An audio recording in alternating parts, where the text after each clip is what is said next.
Grace, 29, stands in a wedding boutique when her sister's diamond ring slices her cheek. The slap from Mia is so sharp that champagne glasses stop clinking and the room goes silent. Blood dots the glossy floor like red confetti. "Get out," Mia hisses, breath tight in her lace bodice. Their mother, Linda, clutches Mia's arm and glares at Grace. "Don't make a scene." The boutique owner offers a small towel without meeting Grace's eyes. "Perhaps step outside," she whispers. Grace presses the towel to her face, feeling heat and shock. On the pedestal, the $10,000 dress glitters under chandeliers already charged to Grace's platinum card. "You're still paying the balance tomorrow," Mia calls, voice cold. "And the rehearsal dinner." Grace stares at her blood on white carpet and hears something inside her click. She speaks very softly. "You hit me." Mia tosses her hair. "You're dramatic." It was a tap. Grace's father, Robert, shifts behind his newspaper voice. "Let's all calm down." Grace answers without looking away from Mia. "No. Let's be clear." The bridesmaids Chloe, Tess, Ivy and Brooke huddle near the mirrors, whispering like pretty sparrows. "You can't ruin this day," Mia says. "This dress is perfect." Grace keeps pressure on the cut and breathes slowly. "What's ruined," she says, "is respect." The word hangs in the air as her blood warms the towel. Before diamonds and shouting, Grace and Mia used to build snow forts behind their small Boston house. Mia always wrapped an arm around little Grace in photos, two gap-toothed girls with pink noses. Robert stayed late at his law office. When he was home, he folded himself behind a newspaper like a tent. Linda collected friends the way others collected stamps, carefully to display. She praised Mia's parties and called them connections. She told neighbors, "Grace is smart but Mia has star quality," never lowering her voice. Grace learned that quiet work earned quiet rooms. Books felt safer than living rooms. "You're the steady one," Robert would say, tapping his watch. "You'll go far." Grace did. A scholarship to Northwestern, a finance degree, a job in Chicago where numbers obeyed rules and people mostly did not. Mia stayed in Boston, bright as a marquee sign, managing luxury events and posting perfect squares of champagne to the internet. At Christmas, Linda staged a dinner with ambience. Candles lined the table. A photographer hovered.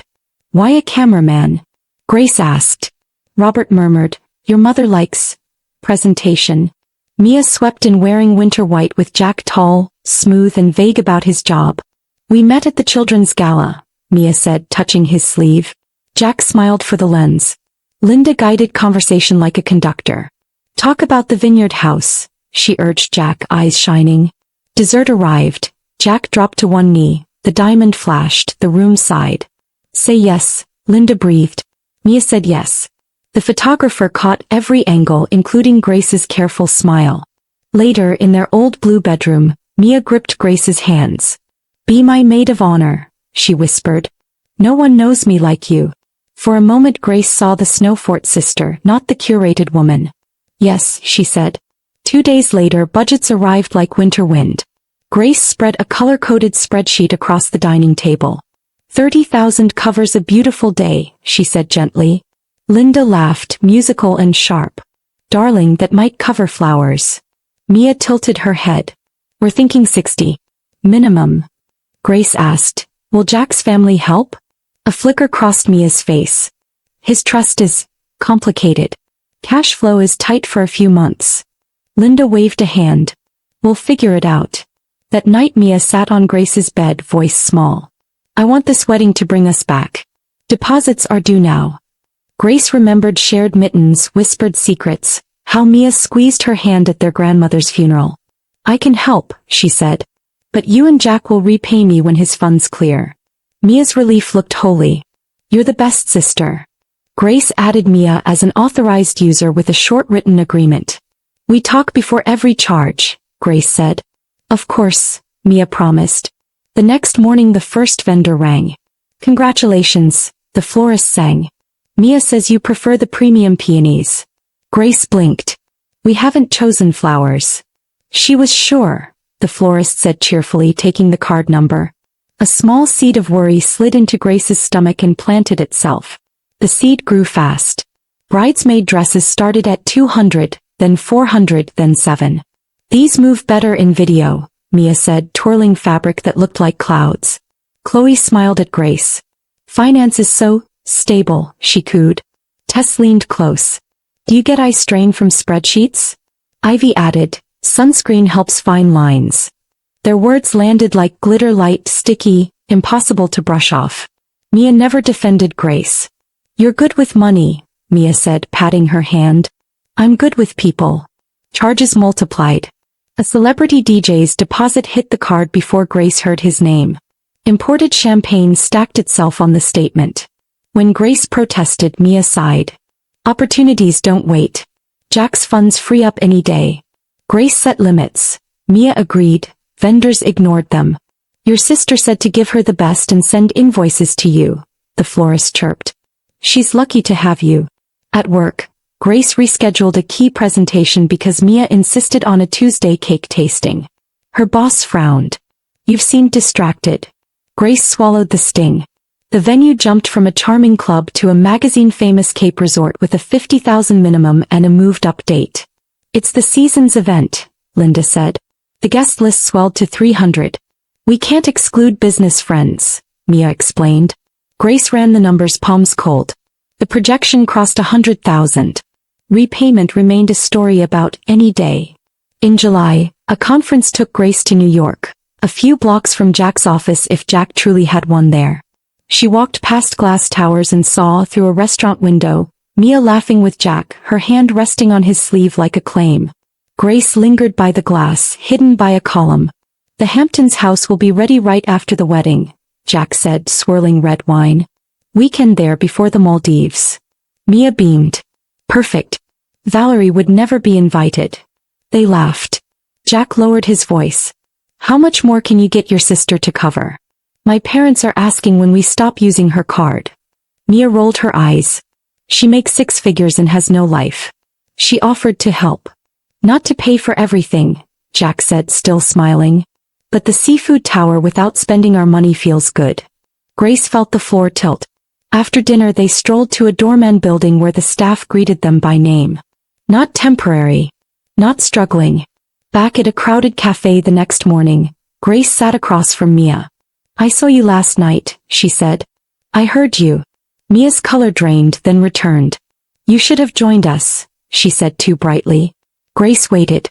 Mia tried a soft voice. Wedding stress. Mixed messages. I'm sorry. Grace spoke evenly. From now on, every expense is discussed first. And I need a repayment plan. Absolutely, Mia said quickly. 8 days later, more charges bloomed. Holland peonies, Maldives upgrades, the DJ's second invoice. Grace called. Mia let it go to voicemail. The seed of worry cracked into a hard yes inside Grace's chest. Boundaries were coming. The final dress fitting in Chicago became a stage for humiliation. Grace arrived in tailored pants and a silk blouse. Mia and the bridesmaids wore matching blush dresses for photos no one told Grace about. Couldn't you dress better? Linda murmured, air kissing. The boutique owner flitted past Grace like she was furniture. Mia stepped out in crystal and tulle, the room gasped, and Linda cried, perfect. It's 10,000 with alterations, the owner said. Grace kept her voice even. That's double the limit we agreed. The room froze. Mia turned, sparkle hardening to glass. Are you ruining my moment? I'm asking for boundaries, Grace said. You promised repayment.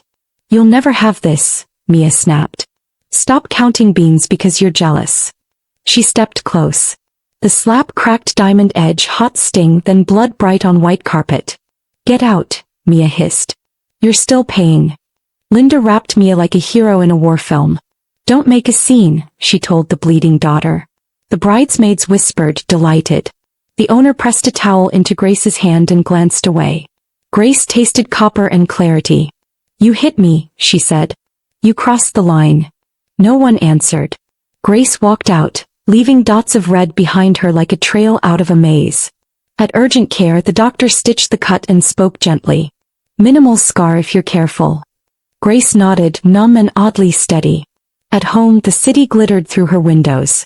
She opened her laptop and built a spreadsheet line by line. Deposits, upgrades, rush fees, tips she'd paid to soothe vendors Mia had insulted. The total glared. $78,945.32 already, with projections over $120,000. Her emergency fund was thin. Investments remained untouched. A new text buzzed, an accidental inclusion in the bridesmaids thread. Mia, can you believe Grace tried to cap my dress? Chloe, library wedding with spreadsheet centerpieces. Tess, potted plants as favors I died. Screenshots of Grace's earnest ideas, captioned with laughing emojis. Then Mia's public captions. We work hard and pay for our dreams. Invest in memories that last. Lies dressed as inspiration. Grace called Diana a lawyer friend. Do you have anything in writing? Yes. Signed repayment terms. Texts where she acknowledges the debt. Good. Misrepresentation plus intent could be fraud, Diana said. I can send a demand letter. Grace stared at the stitches in her reflection. Money mattered, but something deeper had cracked. Give me one day, she said. I need to decide what I'm really protecting. Her therapist answered late. What happened today was abuse, the therapist said. Physical and emotional. She's my sister. Family ties don't legalize harm. If a friend told you this story, what would you advise? Grace pictured a friend with blood on her face and a $10,000 dress on her bill. I'd tell her to stop paying. Then tell that to yourself, the therapist said. First document everything. For 2 hours, Grace saved statements, texts, DMs, screenshots of Mia's posts claiming she and Jack funded it all. She drafted an email to her parents, attaching photos of her stitched cheek and the ledger of charges, then saved it to drafts. Midnight neared. The bank app glowed on her phone, the cancel card button waiting like a door handle. She saw snow forts and birthday candles, then doorman buildings and laughing in restaurants. She remembered the boutique, the towel warming with her blood. Linda's, don't make a scene. Grace whispered to the quiet room, this is the scene. She pressed the button. Confirmed. Reported the card as compromised. Opened bill pay and canceled every scheduled vendor payment. It felt like taking off tight shoes after a 12-hour day. Relief flooded, not triumph. Breath, space, a spine. Morning arrived with alarms disguised as phones. Calls, texts, emails, voicemails. Mia, the florist says your card declined. Call me now. Then what the hell, fix it. Then I'll sue you for everything. Linda, Valerie, Grace, this jealous stunt ends today. Call the bank. Robert, family supports family. Call your sister. Grace made tea, answered none, and went to work. Colleagues noticed the stitches. Oven mishap, she said, and kept moving. At lunch, another vendor called. We have an unpaid balance for the DJ. Please send all invoices to the couple, Grace said. I'm no longer responsible. That evening, pounding rattled her door. Through the peephole, Mia, Jack, Linda, Robert. Grace opened. They swept in like weather. Jack by the door, arms crossed. Linda stiff with fury. Robert quiet and folded. Mia already speaking. Fix it. Call the bank. Apologize to everyone you embarrassed. Not a mistake, Grace said. A decision. I'm done being used. Linda's eyebrows climbed. Your sister honored you by including you. She didn't include me, Grace said. She billed me. Jack cleared his throat. My father's attorney says we have a verbal contract. You breached. Grace set her laptop on the coffee table, steady hands and a calm she recognized as power waking up. She played the saved audio. Mia at a cafe, voice low, will never invite her to the Hamptons.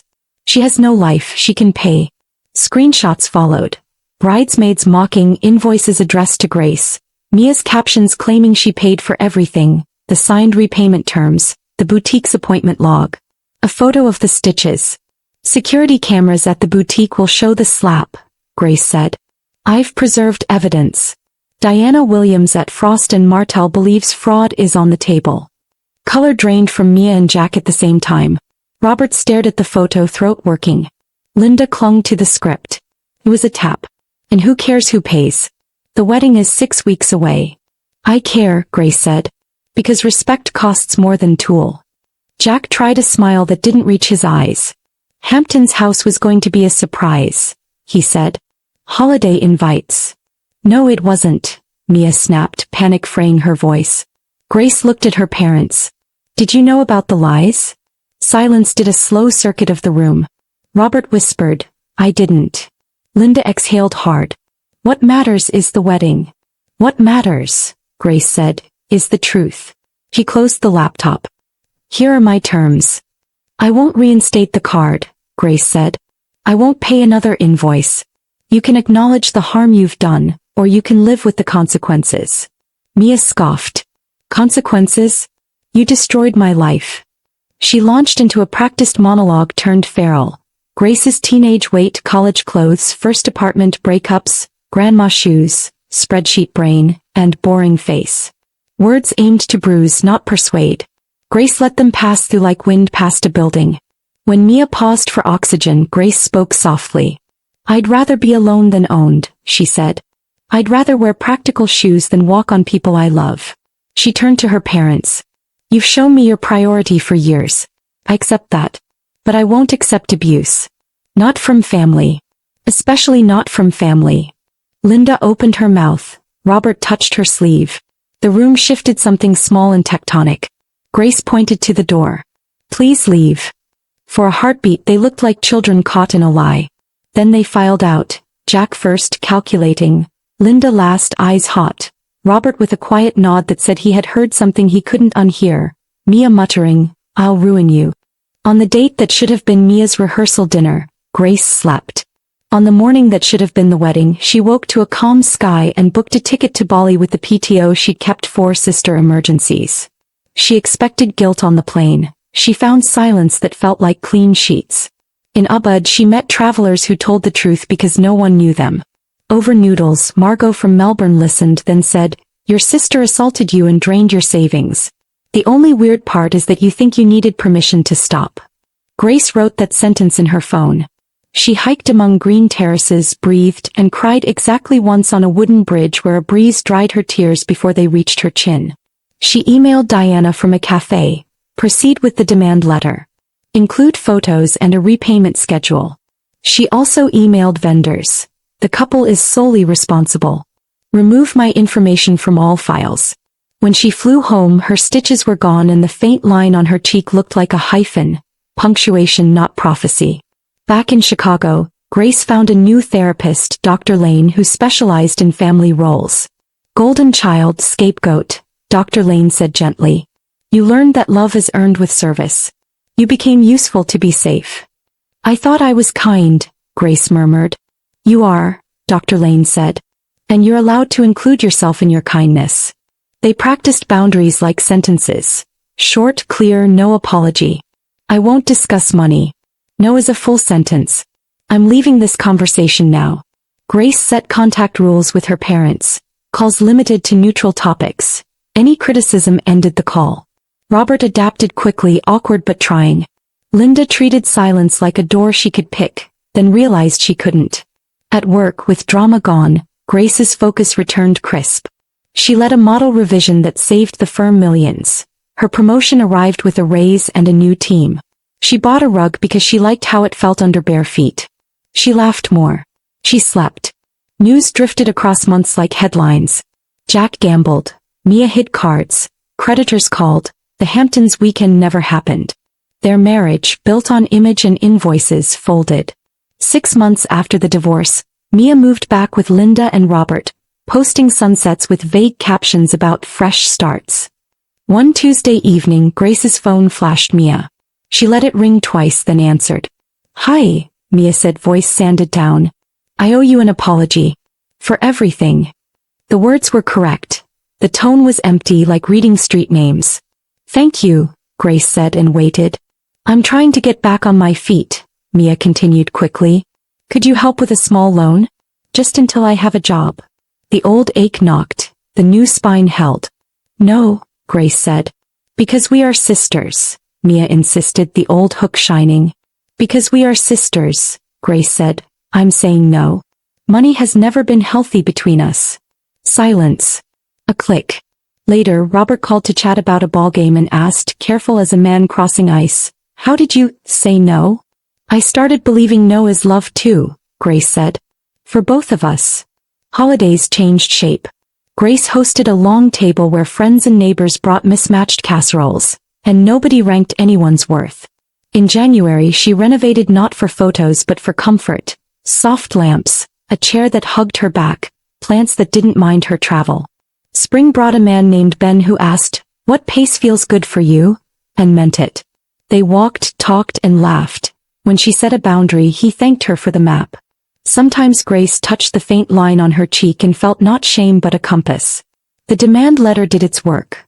Mia and Jack repaid on a schedule Diana designed, each transfer a small, tidy door closing. Grace donated part to a women's legal fund and kept the rest because keeping what is yours can be holy. Looking back, she saw the exact hinge. Not the slap, not the stitches, not the spreadsheet.